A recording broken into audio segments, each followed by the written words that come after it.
Welcome back. President Trump now says that if Attorney General Jeff Sessions had told him he was going to recuse himself from the investigation into the Russian election meddling, he would have never appointed him. In an interview with the New York Times, the president said this, quote, Jeff Sessions takes the job, gets into the job, recuses himself, which frankly I think is very unfair to the president.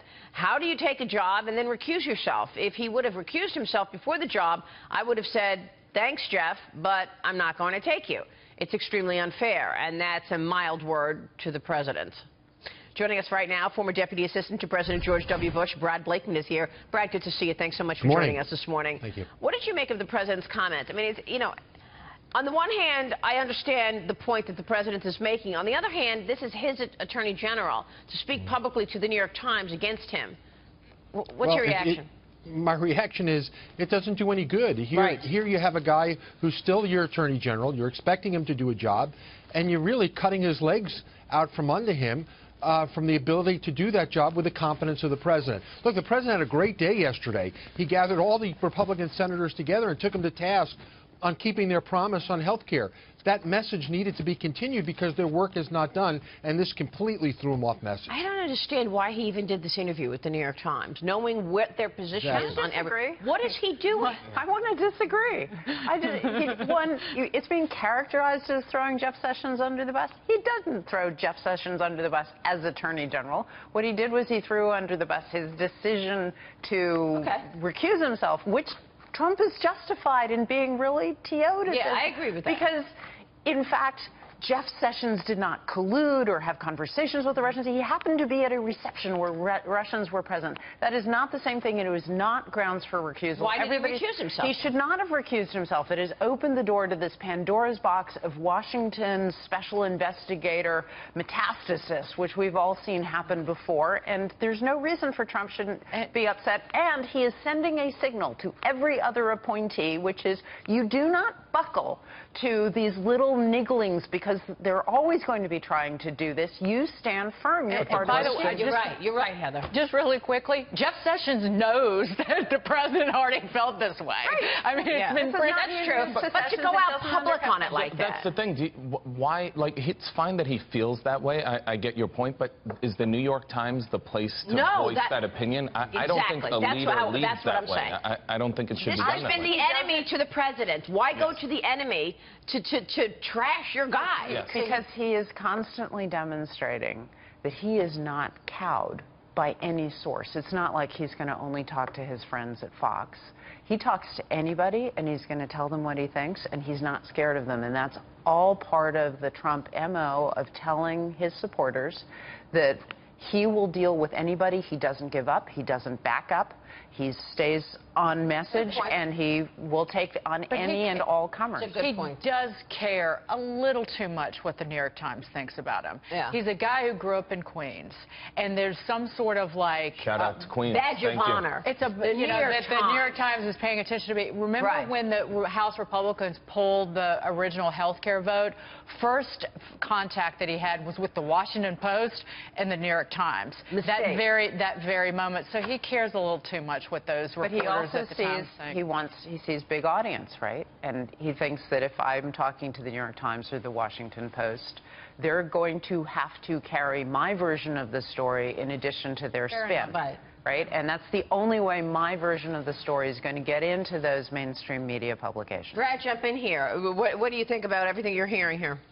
Well, I have to disagree that Donald Trump hurts himself when he takes himself off message on the big-ticket items that he needs to get done. Look, this is, if we don't get health care, taxes, and infrastructure done by the end of the year, we're going to have hell to pay in 2018 for the midterms. So let's try and stay on message. He does not stay on message. If anything, he hurts his message. And yesterday, he had a really good message to tell. He brings all of these senators in. He basically ribs them, you know, has a good day. He should be coming out talking about what went on at that lunch, Heather. Well, I agree, but there's a lot on Republican health care messaging that leaves a great deal to be desired, and that would be the least of it. Yeah, that's for sure. Let me ask you this, because we're now learning that President Trump's eldest son, Donald Trump Jr., his former campaign manager, Paul Manafort, and his son-in-law, senior advisor Jared Kushner, are expected to testify before Senate committees next week, Brad. A new poll from Fox News finds that a majority of registered voters, 56%, disapprove of President Trump's handling of the Russia issue. What do you make of these numbers? What could the president do to boost them? And should we expect any fireworks next week at these testimonies? Well, my advice is stop talking about the Russia investigations. Most of the American people outside the Beltway are sick of it. And the good news is but a now lot of they've these... got to testify, so the story continues. They're testifying... Yeah, the ones that will testify before the public, that's going to be fodder for the left and for the media to use against the president. There's no question about it. But Jared is testifying behind closed doors. So it's going to be interesting to see what leaks out from the testimony he's about to give that is not going to be public. But the president is the best advice I can give the president is, look, you have the perfect out not to talk about Russia. You have a special counsel. You have an investigation swirling. It's best to say nothing.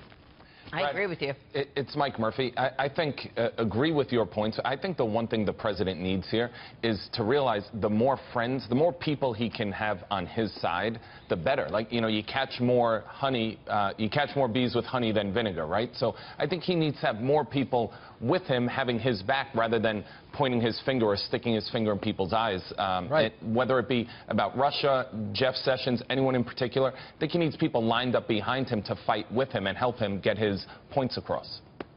One of the really grim things is your comment, we'll see what leaks out.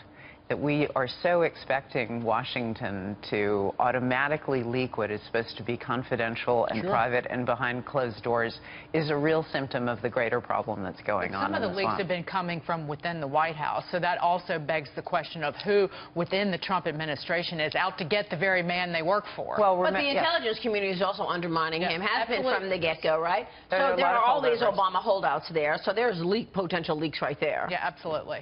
Yeah. And some of the never-Trump contingent as well. They're not inside, they're outside.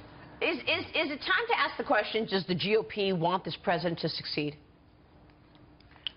I think for sure. I mean, Brad, what's going on with health care, tax reform? Is the GOP behind this president?